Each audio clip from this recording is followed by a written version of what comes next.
Bonjour à tous et à toutes et bienvenue dans cet nouvel épisode d'Onchastroise, votre média local qui met en lumière les initiatives positives de notre commune. Aujourd'hui, on part à la découverte de Hop Projet, une association chastroise engagée dans la solidarité et l'économie sociale. Et pour en parler, je reçois Oswaldo, membre actif du projet. Bonjour Oswaldo, merci d'être avec nous. Bonjour, merci de me recevoir. Peux-tu te présenter en quelques mots et nous dire quel est ton rôle dans Hop Projet? Oui, donc moi c'est Osvaldo, j'habite à Chastres depuis 11 ans et mon rôle chez Hop Project, je suis responsable des projets et coordinateur des activités de Hope sur la commune de Chastres. Comment et quand ce beau projet a-t-il pu voir le jour? Alors c'est une longue histoire, mais je vais la faire courte. Donc je fais des études en sciences humaines et sociales avec une spécialisation en coopération internationale. Et donc pour mon projet de fin d'études, j'ai voulu créer une association ou un projet pour soutenir des personnes en Équateur, c'est mon pays d'origine. C'est à ce moment-là qu'est né justement ce projet de soutenir des personnes dans la précarité en Équateur, mais je ne voulais pas rester là, je voulais créer un lien solidaire entre l'Équateur et la Belgique. Et donc, c'est comme ça que le projet est né. C'est des personnes qui habitent en Équateur qui font de l'artisanat. Et donc, nous, on achète leurs produits au prix qu'ils demandent, sous les normes du commerce équitable. On les vend en Belgique et les bénéfices de ces ventes, c'est pour soutenir les activités sociales et humanitaires en Belgique. Et donc, c'est comme ça que le projet est né. Donc, en fait, c'est une boucle solidaire, si tu veux. Ça commence en Équateur, mais ça tourne en Belgique et aussi dans d'autres pays, en Afrique et en Amérique latine, où on fait aussi quelques aides humanitaires et sociales. Ok.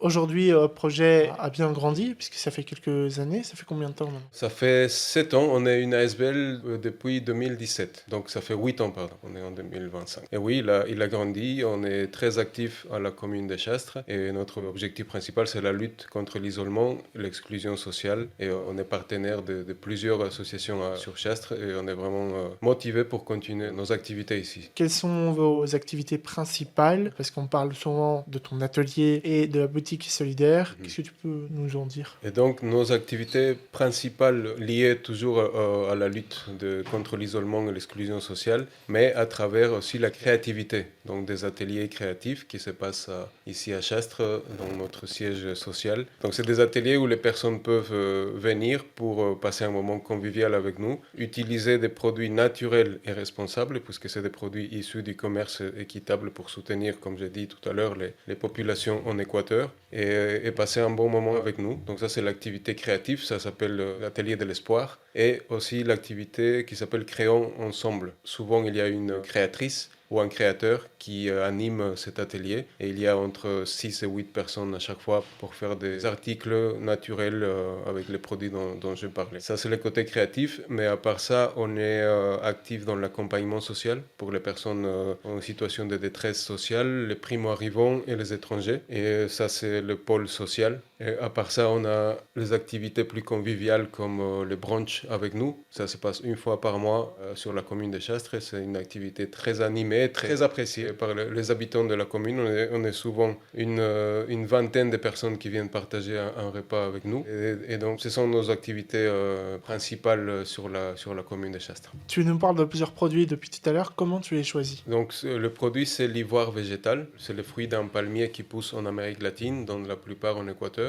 Et donc, avant de venir en Belgique, j'ai rencontré les artisans qui utilisent ces produits. Donc, je voyais qu'ils avaient des difficultés pour vendre ces produits. C'était leur seule façon de faire vivre leur famille. Et donc, j'avais déjà ces contacts avec eux pour voir que c'est des produits naturels, que les artisans ils sont très doués pour faire des choses avec ces produits. J'avais déjà une envie de les aider à ce moment-là. Donc, c'était un contact personnel avec les artisans avant de venir en Équateur. Et comme je connais qu'il s'agit d'un produit qui est connu aussi dans le monde entier, parce que l'ivoire végétal, c'est pas un secret, ça existe aussi dans plusieurs pays. En tout cas, les produits, pas les produits bruts, parce que ça, c'est plutôt dans l'Amérique latine, dans l'Amazonie. Mais il y a des produits en ivoire végétal qu'on peut trouver aussi dans certaines bijouteries. Et donc, c'est comme ça qu'on choisit les produits. Donc, on voit la qualité du produit, on voit aussi les compétences de l'artisan et on choisit des produits pour les aider justement sous les normes du commerce équitable, puisqu'on est aussi sensible à ça et on est membre de la Fédération belge du commerce équitable. Donc, Donc il y a eu un travail de recherche là-dessus pour voir que tout est transparent dans notre contact avec les artisans en Équateur, justement. Donc, en plus d'aider comme ça le social, je vois que vous protégez aussi des éléphants et vous luttez contre la déforestation. Tout à fait. C'est pour ça que voilà, on a un produit justement qui peut bien montrer ça. Donc l'ivoire végétal, c'est justement une alternative à l'ivoire animal. Donc on protège les éléphants. Il ne faut pas tuer des éléphants pour faire des bijoux ou de l'artisanat. Les produits ici, donc le fruit de ces palmiers, il a une texture qui est vraiment tellement proche à l'ivoire animal que c'est pour ça qu'on l'appelle justement l'ivoire végétal. Et donc ça protège les éléphants d'un côté et ça lutte contre la déforestation aussi, puisqu'il ne faut pas l'intervention des machines pour sa récolte. Donc c'est des palmiers qui poussent à l'Amazonie en Équateur, dans certaines zones d'Équateur, et les artisans, ils récoltent ces produits à la main. Dès que les fruits ils tombent naturellement par terre, ils ont uniquement une machette pour pouvoir récolter les produits et puis ils les travaillent. Donc protection des éléphants et déforestation, comme tu viens de le dire. Bon, les personnes ne peuvent pas le voir parce que, je rappelle, c'est un podcast, mais tu es venu avec quelques petits objets pour nous le montrer. Donc on voit ici sous les yeux le fruit que tu nous parles depuis tout à l'heure, et on voit la version finale, donc un petit éléphant comme ça. Combien de temps ça prend du coup pour créer ça? Ça, c'est une bonne question. C'est vrai qu'on ne peut pas voir le produit ici via le podcast, mais je profite pour inviter les personnes à nous contacter, puisque notre atelier boutique est à Chastres, donc avenue des Marronniers. On peut nous contacter pour visiter et voir tous les produits. Et pour répondre à ta question, donc on voit bien ici le processus. Donc c'est à partir d'une noix à l'état brut, qui est de la taille de plus ou moins une balle de ping-pong, on va dire. Et à partir de là, les artisans ils vont commencer à tailler et puis ils vont polir aussi la suite du travail et ils vont donner la forme avec des outils. Il n'y a pas de machine, donc c'est vraiment à la main, tout fait à la main par l'artisan jusqu'à obtenir le résultat final que ça peut être un petit éléphant ou d'autres animaux ou d'autres produits. Mais ça dépend de la création. Si c'est un éléphant comme ça, je pense que ça peut prendre quand même quelques heures. Donc ça dépend vraiment de ce que tu le demandes de faire. De toute façon, si les gens sont vraiment curieux, comme tu l'as dit, ils peuvent te retrouver à Avenue des Marronniers. Mais on postera aussi une petite photo sur notre Instagram si vous voulez aller voir, n'hésitez pas. Mais du coup, avec ce projet qui est quand même conséquent, hein, c'est pas un petit projet, quel est le plus grand défi que vous rencontrez encore aujourd'hui? Ça serait surtout de sensibiliser justement les personnes au commerce équitable, au côté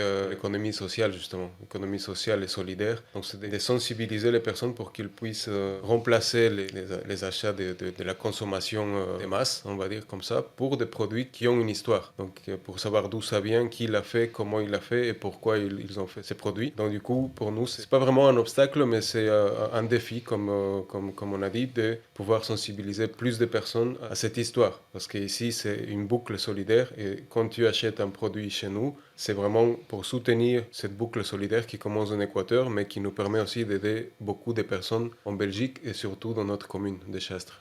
Et là, c'est vrai que tu l'as un peu dit, mais les articles de grande consommation qui sont disponibles un peu partout dans les magasins, etc., sont quand même bien présents. Comment vous arrivez un peu à garder cette motivation en fait pour pouvoir continuer à faire vivre ce projet parce que la consommation continue d'augmenter chaque jour dans les magasins. Tout à fait. C'est un vrai obstacle et une bonne question. Donc nous, on a quelques produits chez des partenaires. Donc on a un partenaire en Flandre. C'est aussi une organisation bien connue, c'est Oxfam. Et là, on a quelques produits puisqu'ils nous ont vus, se sont renseignés par rapport à notre projet et ils ont vu que c'est un produit qui a une histoire et qui veut soutenir des personnes. Donc on a quelques produits là-bas et aussi à Bruxelles, dans un autre magasin qui est lié au commerce équitable, à tout ce qui est solidarité et coopération internationale. Donc ils ont pris quelques produits pour les vendre aussi dans leur magasin. Donc c'est compliqué, mais il y a quelques partenaires et quelques associations ou magasins qui sont dans les mêmes centres d'action que nous. Donc soutenir les personnes et vendre des produits qui ont un objectif et une histoire. Ok,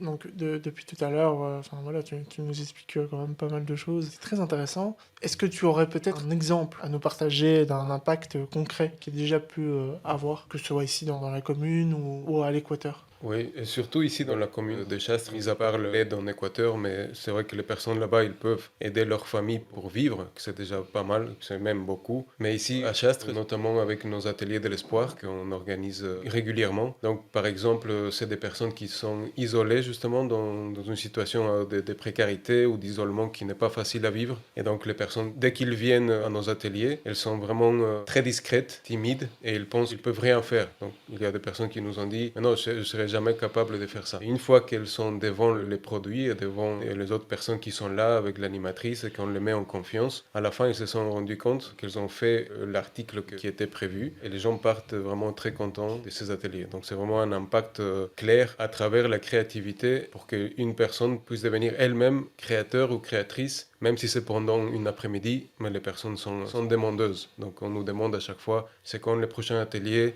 et donc on est souvent amené à organiser des ateliers pour les gens. Ouais. Ok, c'est vrai que c'est très intéressant. Et quelle est ta vision pour ces prochaines années, donc, que ce soit dans le développement de nouveaux partenariats peut-être avec des magasins éco-responsables ou de nouveaux projets, d'autres événements peut-être? Oui, on a quelques projets en tête à développer, donc notamment la question commerce équitable. C'est compliqué, mais ça fait partie de nos projets. Mais en tout cas, le projet qui nous tiennent le plus à cœur, c'est le côté social. Justement, c'est le côté accompagnement social, lutte contre l'isolement, l'exclusion sociale, la discrimination, la précarité, la pauvreté. Donc, c'est un mot qu'on entend souvent, mais on pense que la pauvreté, c'est juste dans le pays en voie de développement. Mais en Belgique, il y a aussi de la pauvreté, pas seulement au niveau matériel, mais une pauvreté aussi au niveau social. Et donc nous, nos objectifs, c'est de développer encore plus des actions au niveau social pour que les gens puissent participer peut-être plus régulièrement à des activités et comme ça toucher plus de public à Chastre et aussi aux environs.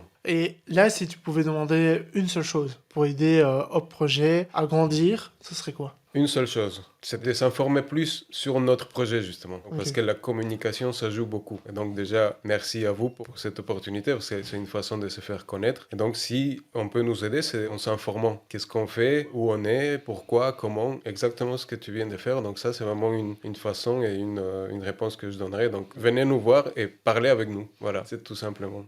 Donc je pense que vous avez compris le message, hein. N'hésitez pas à partager et à vos amis ou à la famille.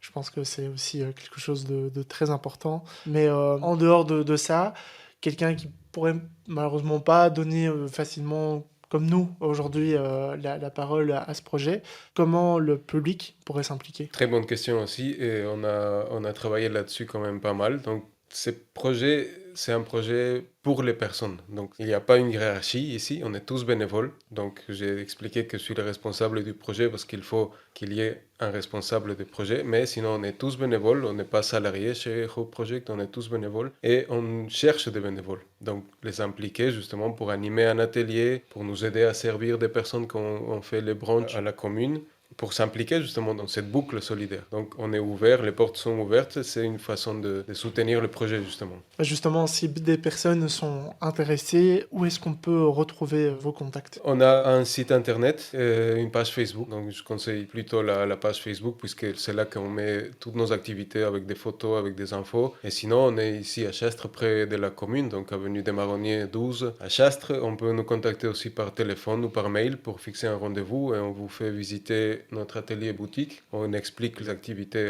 personnellement pour vous et c'est comme ça qu'on peut nous contacter. Avant de terminer ce podcast, j'aimerais te poser une question. Est-ce qu'il y a une histoire ou un moment fort depuis ces 7-8 ans qui t'a marqué et que tu aimerais nous partager? Il y a beaucoup d'histoires et des moments forts, mais je pense qu'il y a quand même un qui m'a marqué aussi, puisque, comme je dis tout à l'heure, on lutte contre la discrimination aussi. On a eu des créateurs et des créatrices en situation d'handicap, en situation de mobilité réduite, qui ont décidé aussi de devenir bénévoles pour créer eux-mêmes ou elles-mêmes leur propre création, avec des bijoux, avec nos produits naturels pour faire leur propre collection justement de bijoux. Et on a vu que c'était des personnes qui étaient quand même bien isolées et tristes de ne pas pouvoir s'investir. Et on a remarqué que c'est des personnes très douées pour justement ce côté manuel, mais surtout qu'ils ont mis vraiment du cœur pour faire cette activité. Et comme ça, on a fait aussi des ateliers avec des personnes en situation de handicap et on a remarqué que les personnes, ils sont vraiment très contentes. Et on ne peut pas expliquer par des mots qu'est-ce que tu ressens quand tu vois une quinzaine de personnes en situation de handicap qui sourient et qui sont contentes de pouvoir participer à ce projet et surtout de garder après un bijou qu'ils ont fait eux-mêmes. Par la suite,